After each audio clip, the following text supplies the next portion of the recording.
You know, you have heard the adage 1,000 times. Right, everyone has. Yeah, you've probably heard it from like financial advisors or lifestyle gurus or maybe that one friend who insists on splitting the dinner check down to the absolute penny. Oh, yeah, we all have that friend. We really do. And they always hit you with, money cannot buy happiness. The classic line. Exactly. It's one of those universal platitudes that we are just, expected to accept as a fundamental truth of human existence. Yeah, you picture the miserable billionaire up in his penthouse and then the joyful minimalist. Right. Yeah. And the cultural narrative just tells you that contentment is entirely internal. It's all in your head. But what if we actually put that to a rigorous empirical test? Which is exactly what we're looking at today. Yeah. The researchers at Purdue University did exactly that. They mapped the psychology of joy directly to hard currency, and they found that the age-old adage is, well, it's measurably false. Completely false. You can, in fact, purchase peace of mind. But there is a really fascinating psychological ceiling to this transaction. Yeah, and the underlying methodology of that Purdue study is where we really have to start. Just understand the mechanics here. Right. Because they utilize data from the Gallup World Poll, which is just this massive undertaking. We're talking about over 1.7 million individuals across more than 160 countries. That is a huge sample size. It's massive. And they were looking at two distinct metrics. First, emotional well-being. Which is like your day-to-day mood, right? Exactly. How often you laugh, your baseline stress levels, things like that. And second, they looked at life evaluation. Okay, so more of a big picture thing. Yeah, it's how you view your life overall when you take a step back and just, assess things. And what they discovered is a hard statistical threshold that they termed income satiation. Income satiation. I like that phrase. A great term. Basically, up to a very specific dollar amount, every extra bit of income actively reduces your daily stress. It improves your measurable mood. So you are essentially buying your way out of anxiety. Pretty much. But the moment you cross that specific threshold, the psychological return on investment just abruptly stops. It just flatlines. It flatlines. Yeah. Earning more money past that cutoff does virtually nothing for your day-to-day emotional well-being. Think of it kind of like the diminishing returns of upgrading a smartphone. Oh, that's a good way to look at it. Like if you were using a phone from 10 years ago. Right. And it has a shattered screen, the battery dies in an hour. It's just a nightmare to use. Exactly. Upgrading to a modern device is literally life-changing. It fundamentally improves your day. You are no longer stressed about finding a charger. Your app's actually open. You could actually check your email. Right. And that is the feeling of moving from financial insecurity to financial stability. But once you have that functioning modern phone, upgrading to next year's model, The one with a slightly faster chip. yeah, or a marginally better camera, it barely changes your daily experience. You have hit satiation. And here is the critical flaw in treating that Purdue study as like a static rule book. Right. The cost of that functioning smartphone completely changes depending on your zip code. Because purchasing power parity is the invisible hand guiding this entire concept. Yes. A dollar is not a universal unit of security. The raw data from Purdue gave us a global average for the satiation point, but, an average is functionally useless if we're trying to apply it to a specific listener's life. It doesn't help you if you live in, say, New York versus rural Ohio. Exactly. The cost of living, local inflation rates, the baseline cost of just maintaining stability, they vary drastically. Your subjective life satisfaction relies on an economic foundation. Right. And the cost of pouring that foundation is dictated entirely by your geography. Which brings us to the primary source driving our deep dive today. Ramirli took the Purdue University framework and applied a massive geographical correction to it. A much-needed correction. Definitely. They adjusted the satiation numbers for local purchasing power and inflation across 123 different countries. They essentially calculated the localized cost of happiness. Exactly. So for you listening right now, we are going to figure out exactly how much your current geography is charging you for peace of mind. Because it might be a lot more than you think. Oh, absolutely. Because if you feel like you are optimizing your career, you're increasing your income, but your baseline anxiety just isn't dropping, the data suggests your strategy isn't flawed. No, you are simply operating in an incredibly expensive psychological market. Right. So to understand the global baseline, we first have to look at the extremes. We need to see where hitting that satiation point requires the highest absolute capital. And the data paints an exceptionally steep curve for specific places. Leading the pack, the most expensive place on Earth to satisfy your soul is Iceland. Yeah, the numbers for Iceland are wild. They really are. To hit the satiation point there, you need to earn $163,579 per year. Yeah. And Australia falls right behind at 161,000. Switzerland sits around 154,000. And New Zealand demands just over 137,000. What's fascinating here is that the economic mechanics driving these specific figures are rooted heavily in supply chain inelasticity and infrastructure costs. Okay, what do you mean by inelasticity there? We'll look at Iceland, Australia, and New Zealand. You are dealing with isolated geographies operating under what's called the island tax. The island tax, so literally just the cost of getting things to an island. Exactly. These nations rely heavily on unavoidable imports for baseline standard of living goods. And we aren't just talking about luxury items here. Right, it's everyday stuff. Yeah, we are talking about fresh fruit, agricultural imports, construction materials, technology like computers. The logistical premium of moving physical goods across oceans permanently inflates the floor of the local economy. That makes a lot of sense. It does. And then you compound that geographic reality with the policy choices we see in a place like Switzerland. Now, Switzerland isn't an island. No, it's landlocked. But it shares remarkably high mandatory infrastructure costs, including mandatory private health insurance and heavily funded public services. So the baseline cost of existing in these societies just requires a massive influx of capital. Okay, let's unpack this because I have a major methodological question about this data. Sure. What is it? If we are looking at a $163,000 satiation point in Iceland, does this data set account for gross versus net income? That is the big question. Because Iceland operates with incredibly high income tax rates to fund all those public services.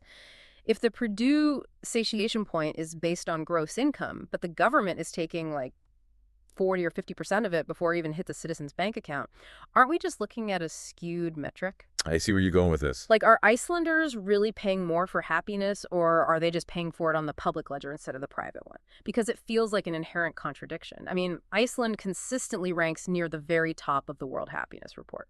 Yeah, usually right behind Finland. Right. It's like buying an outrageously expensive concert ticket. Is the experience actually worth the sticker shock? If Iceland requires a massive six-figure salary just to feel secure, why is everyone there so happy? And that is the exact tension the data reveals. The satiation figure reflects the gross income required to feel secure in that specific economic environment. Okay. But your point about the public ledger is the key to unlocking why they still rank so high in overall happiness despite the astronomical barrier to entry. Because they get a lot back for those taxes. Exactly. The data isn't contradictory. It's measuring two different phases of the social contract. The high income required isn't just buying, consumer goods or fancy cars. It is buying into a system that fundamentally removes existential anxiety. So the high cost of living is essentially an insurance premium against catastrophe. In a macroeconomic sense, yes, absolutely. When a society structurally guarantees extensive parental leave, world-leading gender equality, and a safety net that prevents medical bankruptcy. Which is huge. It's massive. Right. When you have that, the psychological burden of survival is just lifted. The financial threshold to reach the absolute peak of the income satiation curve is incredibly high due to taxes and import costs, but the societal return on investment is immediate. That really changes how you look at it. Yeah, citizens are insulated from the specific types of financial ruin that cause deep, chronic psychological distress in other developed nations. That completely reframes the concept of expensive geography. Like, the stress isn't eliminated entirely, but it is a highly predictable, manageable flavor of stress compared to, the fear of a sudden medical bill wiping out your life savings. Exactly. It's the difference between everyday stress and existential dread. Right. But establishing the sheer price tag of happiness in these nations, it forces us to look at the other side of the ledger. Knowing that satiation costs over 160 grand in Iceland is only useful if we know how realistic it is for an average citizen to actually earn that much money there. This is the pivot from absolute cost to realistic affordability. It forces us to ask whether the local economy is actually structurally designed to pay people enough to achieve the well-being it promises. And Remetli mapped this out right. They mapped local average salaries against these calculated happiness costs. Yes, they wanted to measure the global affordability gap. And the results are incredibly stark. Out of all the countries analyzed, there is a severe deficit almost everywhere, except for a few notable exceptions. Yeah, the gaps are pretty brutal in some places. But there is one country where the affordability ratio completely breaks the mold. The Slovenian unicorn, as we could call it. Slovenia is fascinating in this data set. It really is. In Slovenia, the average salary doesn't just meet the local cost of happiness, it exceeds it. The average salary is roughly $42,700. Which doesn't sound like a lot globally. Right, but the local satiation threshold, just under $36,800. Yeah, so the average worker is earning 116.3% of the capital required to hit maximum emotional return on their income. They're literally clearing the psychological hurdle with discretionary income to spare. Contrast that with the structural realities in the United States, where the average salary only covers roughly 55.8% of the local happiness threshold. Just over half. That's bleak. It is. Or the United Kingdom and Australia, where average wages only bridge about 36% of the gap. 36%. You have massive populations operating in the system where the average worker is structurally priced out of the contentment ceiling. They are just grasping at serotonin. That's a great way to put it. So is Slovenia just lucky with its math, or is there a secret recipe here? What is the mechanism that aligns wages and well-being so efficiently while major economic powerhouses are leaving their citizens so far behind? Well, it comes down to fundamentally different philosophies on macroeconomic governance and really how a state measures success. Health is wealth here. What do you mean by that? In the US and the UK, the dominant metric of national health is gross domestic product, GDP. Policies optimized for growth, corporate output, market expansion. Right. It's all about the economy growing. But in Slovenia and several of its Eastern European neighbors, actually, local policies explicitly integrate well-being benchmarks. So they measure happiness instead of just money. They do both. They don't just rely on GDP. They actively track the social and emotional health of their citizens. They utilize metrics very similar to the Gallup data we discussed, and they use that data to shape urban planning, labor laws, and social infrastructure. Wow, so they're essentially engineering their economy backward from the desired psychological outcome of the citizen, rather than just hoping the wealth from GDP growth eventually trickles down to improve daily life. Precisely. And this isn't just an anomaly. Other Eastern European neighbors like Latvia, which covers about 84.7% of the threshold, and Poland at 74.5%, they also factor happiness into their policies. That is incredible. Yeah, by designing interventions that keep baseline living costs low, like affordable housing, accessible transit, subsidized public spaces, the income required to reach satiation plummets. And when you lower that denominator, the average wage suddenly has immense emotional purchasing power. Exactly. And we see similar mechanisms in a place like Singapore, which actually approaches this from the opposite direction. Wait, Singapore is notoriously expensive. It is. Yet they cover roughly 90% of their happiness threshold. That seems impossible if they don't have the low baseline costs of Eastern Europe. Right. But Singapore manages it through high localized wages and massive structural interventions. Specifically, their Housing and Development Board, which provides highly subsidized public housing to the vast majority of citizens. Oh, I've heard of that, the HDB flats. Yes. Even in a hyper-expensive market, if the government controls the largest lever of existential stress, which is housing costs, the gap between the average wage and the satiation point shrinks dramatically. Oh, housing. Which brings us right back to the crisis of the American affordability gap. Yeah, the housing market here is a major stressor. Because if the U.S. is only covering roughly 55% of the satiation threshold on average, we really have to examine the absolute cost. The U.S. ranks as the fifth highest price of happiness in the world overall, sitting at a national average of $134,800. But treating the U.S. economy as a monolith is a severe analytical error. Yeah, the country is just too geographically diverse to treat as a single data point. The variance within the United States is far too extreme to rely on a macro average. The cost of maintaining stability in a Midwestern town operates on an entirely different economic plane than doing so in a coastal metropolis. So acquiring a baseline of joy in America requires intense geographical strategy. It really does. You have to pick your zip code very carefully. Let's dissect the extremes of that internal market, because the Empire State demands the highest premium. New York. New York. To hit income satiation in New York, a resident needs to earn $195,900 a year. Almost 200 grand. That is $65,000 over the national satiation average. It's staggering. Honolulu demands over $192,000. San Francisco requires $191,000. And the drivers here are heavily documented, but they are deeply impactful on a psychological level. We are looking at a fiercely competitive housing market, strict zoning restrictions that limit new construction, and just the localized inflation of everyday services. The price of a cup of coffee. Exactly. When 50 or 60% of your take-home pay is allocated strictly to maintaining a roof over your head, you aren't buying security, you are buying survival. Right. The discretionary funds that usually fuel the upper ends of that satiation curve, the money for hobbies, travel, emergency savings, the things that actually buy peace of mind, they are completely devoured by baseline existence. Here's where it gets really interesting. It essentially creates a coastal tax on sanity. I love that phrase. Because for decades, the dominant cultural narrative has been that upward mobility and the American dream require migrating to these big coastal hubs. Yeah. Right, you go to New York to conquer finance or media. Yeah, or you move to San Francisco for the tech boom.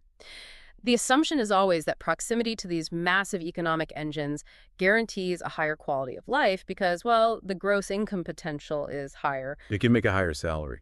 But the satiation data suggests this is a trap.